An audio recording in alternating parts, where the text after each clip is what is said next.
सुप्रभात छात्रों, इस वीडियो में हम कक्षा 11 के हिंदी के संस्कृत खंड के पंचम पाठ गीतामृतम को पढ़ रहे हैं। हिंदी संस्कृत खंड कक्षा 11 के पांचवें पाठ गीतामृतम। इससे पहले वीडियो में हम पहले 5 श्लोक पढ़ चुके हैं। इसके बाद छठे श्लोक को हम इस वीडियो में पढ़ेंगे। देखिए श्लोक नंबर 6, पांचवा पाठ गीतामृतम। वासांसि जीर्णानि यथा विहाय नवानि गृह्णाति नरो अपराणि तथा शरीराणि विहाय जीर्णानि अन्यानि संयाति नवानि देहि। श्लोक है आत्मा के ही बारे में बताया है। वासांसि माने वस्त्रों को, जीर्णानि पुराने, फटे पुराने, यथा माने जैसे, विहाय छोड़ करके, नवानि नए, गृह्णाति ग्रहण करता है, नरो मनुष्य, अपराणी दूसरे। जैसे पुराने वस्त्रों को छोड़ करके मनुष्य दूसरे नए ग्रहण करता है। तथा शरीराणि विहाय जीर्णानि, तथा माने वैसे ही, जीर्णानि माने पुराने, शरीराणि शरीर को, विहाय छोड़ करके, अन्यानि नवानि संयाति देहि आत्मा, देहि माने आत्मा, अन्यानि दूसरा, नवानि नया संयाति ग्रहण करती है। वैसे ही पुराने शरीर को छोड़ करके आत्मा दूसरा नया ग्रहण करती है। यानी जैसे हम कपड़े बदलते हैं और एक पुराना कपड़ा छोड़ करके नया कपड़ा पहन लेते हैं, वैसे ही यह आत्मा भी पुराने शरीर को छोड़ करके नए शरीर में प्रवेश कर जाती है। ये है। दोबारा आप इस श्लोक को देख सकते हैं। वासांसि जीर्णानि यथा विहाय, जैसे पुराने वस्त्रों को छोड़ करके नरो मनुष्य अपराणि नवानि गृह्णाति दूसरा नया ग्रहण करता है, तथा वैसे ही देहि आत्मा जीर्णानि शरीराणि विहाय जीर्ण शरीर को छोड़ करके अन्यानि नवानि संयाति दूसरा नया ग्रहण करती है। अगला श्लोक देखें। श्लोक नंबर 7। नैनं छिन्दन्ति शस्त्राणि नैनं दहति पावकः न च एनं क्लेदयन्ति आपो न शोष्यति मारुतः। देखिए, नैनं छिन्दन्ति शस्त्राणि, एनं, न माने नहीं, एनम माने इस आत्मा को, आत्मा के बारे में बताया है।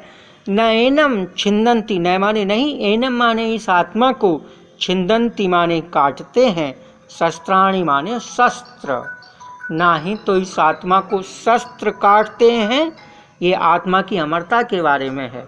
इस आत्मा को ना तो शस्त्र काटते हैं, न एनम दहति पावकः, न ही, न माने नहीं, एनम माने इस आत्मा को दहती जलाती है, पावकः अग्नि, ना इस आत्मा को अग्नि जलाती है।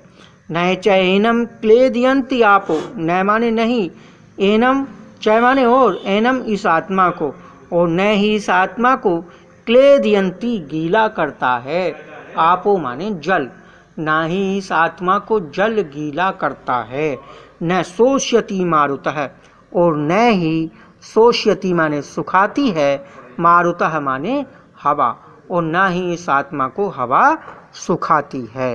यानी आत्मा ना शस्त्र से कट सकती है, ना अग्नि में जल सकती है, ना जल में डूब सकती है या जल से उसे कोई नुकसान हो सकता है, ना ही उसे वायु सुखा सकती है, अर्थात वायु से भी आत्मा को कोई नुकसान नहीं होता। ये इस श्लोक में बताया गया है। और अगला श्लोक, जातस्य ही ध्रुवो मृत्यु ध्रुवम जन्म मृतस्य च तस्माद् अपरिहार्य अर्थे न त्वं सूचितुम अर्हसि। इस श्लोक में श्री कृष्ण ने अर्जुन से कहा है कि जातस्य ही माने क्योंकि जातस्य जन्म लेने वाले की, जातस्य माने जन्म, जात माने जन्म लेने वाला, और जातस्य जन्म लेने वाले की, ध्रुवो माने निश्चित है, मृत्यु माने मृत्यु, क्योंकि जन्म लेने वाले की मृत्यु निश्चित है। ध्रुवम जन्म मृतस्य च माने और, ध्रुवम माने निश्चित है जन्म, मृतस्य माने मरे हुए का, और मरे हुए का जन्म, और मरे हुए का जन्म निश्चित है। तस्मात् अपरिहार्य अर्थे न, तस्मात् माने इसलिए, अपरिहार्य जिसका उपाय न हो उसे कहते हैं अपरिहार्य, जिसका उपाय न हो उसे कहते हैं अपरिहार्य। अर्थे माने उसके लिए, यह इस अपरिहार्य अर्थे का क्या मतलब हुआ? जिसका उपाय न किया जा सके, जिसका उपाय न किया जा सके उसके लिए। न तुम सोचितुम अर्हसि, तुम सोचने योग्य नहीं हो। ये एक बार और देख लें। जातस्य ही ध्रुवो मृत्यु, जन्म लेने, क्योंकि जन्म लेने वाले की मृत्यु निश्चित है। ध्रुवम जन्म मृतस्य च, और मरने वाले का जन्म निश्चित है। तस्माद् अपरिहार्य अर्थे, इसीलिए, न जिसका उपाय न किया जा सके उसके लिए। न त्वम सोचितुम अर्हसि, तुम सोचने में समर्थ नहीं हो। यह श्लोक है।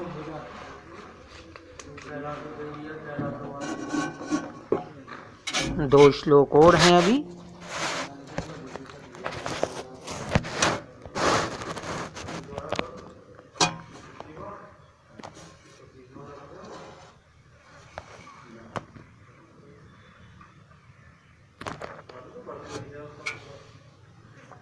देखिए 9वां श्लोक।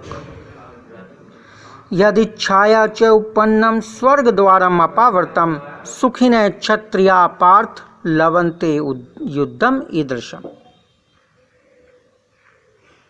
पार्थ, हे अर्जुन, इस श्लोक में श्री कृष्ण ने अर्जुन से कहा कि पार्थ, हे अर्जुन, पार्थ, हे अर्जुन, यद इच्छाया, यद माने जो, इच्छाया अपनी इच्छा से, चय माने और जो अपनी इच्छा से, उपपन्नम माने प्राप्त हुआ है, स्वर्ग द्वारम स्वर्ग का द्वार, उपपन्न, अपावर्तम, अपावर्तम माने खुला हुआ, चय माने और, यद माने जो, इच्छया माने अपनी इच्छा से, स्वर्ग द्वारम अपावर्तम, अपावर्तम माने खुला हुआ, स्वर्ग द्वारम स्वर्ग का द्वार, उपपन्नम माने प्राप्त हुआ है।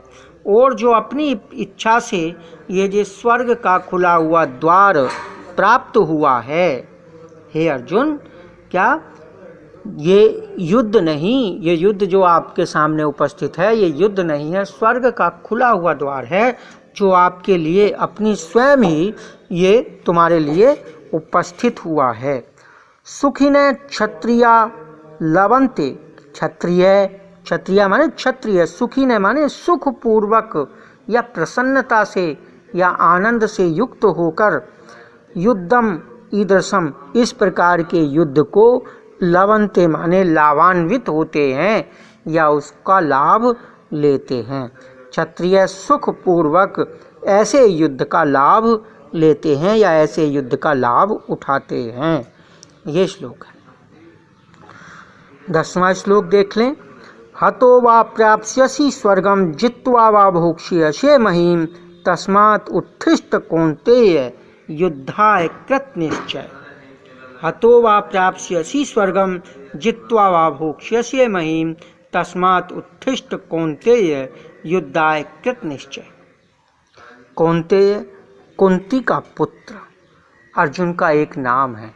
हे अर्जुन, श्री कृष्ण ने अर्जुन से कहा, हे अर्जुन, हतो वा प्राप्स्यसि स्वर्गम, हतो माने मर करके, वा माने अथवा मर करके, प्राप्स्यसि माने प्राप्त करो, स्वर्गम माने स्वर्ग को।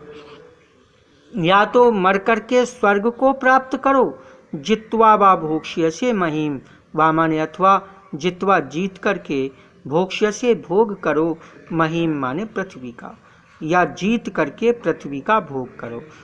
इस युद्ध में या तो मृत्यु को प्राप्त हो जाओ और मृत्यु को प्राप्त होकर स्वर्ग को प्राप्त करोगे। जित्वा वा भोक्ष्यसे महीम, अगर तुम इस युद्ध को जीतते हो तो क्या भोक्ष्यसे महीम, भोग करोगे, महीम माने पृथ्वी का, जीत अथवा जीत करके पृथ्वी का भोग करो। हतो माने मर करके, वा माने अथवा मर करके, प्राप्स्यसि माने प्राप्त करो, स्वर्गम माने स्वर्ग को। या तो मर करके स्वर्ग को प्राप्त करो, जित्वा वा भोक्ष्यसे महीम, वा माने अथवा जित्वा जीत करके, भोक्ष्यसे भोग करो, महीम माने पृथ्वी का, या जीत करके पृथ्वी का भोग करो। इस युद्ध में या तो मृत्यु को प्राप्त हो जाओ और मृत्यु को प्राप्त होकर स्वर्ग को प्राप्त करोगे। जित्वा वा भोक्ष्यसे महीम, अगर तुम इस युद्ध को जीतते हो तो क्या भोक्ष्यसे महीम, भोग करोगे, महीम माने पृथ्वी का, जीत अथवा जीत करके पृथ्वी का भोग करो। तस्मात् उत्थिष्ठ, तस्मात् इसलिए, उत्थिष्ठ उठो, इसलिए उठो, युद्धाय कृत निश्चय, युद्धाय माने युद्ध के लिए, कृत निश्चय माने निश्चय करके, इसलिए हे अर्जुन युद्ध के लिए निश्चय करके उठो। ये श्री कृष्ण के द्वारा दिए गए अर्जुन को, अर्जुन से कही गई कुछ शब्द हैं, कुछ बातें हैं जो गीता, श्रीमद् भगवत गीता का अंश है।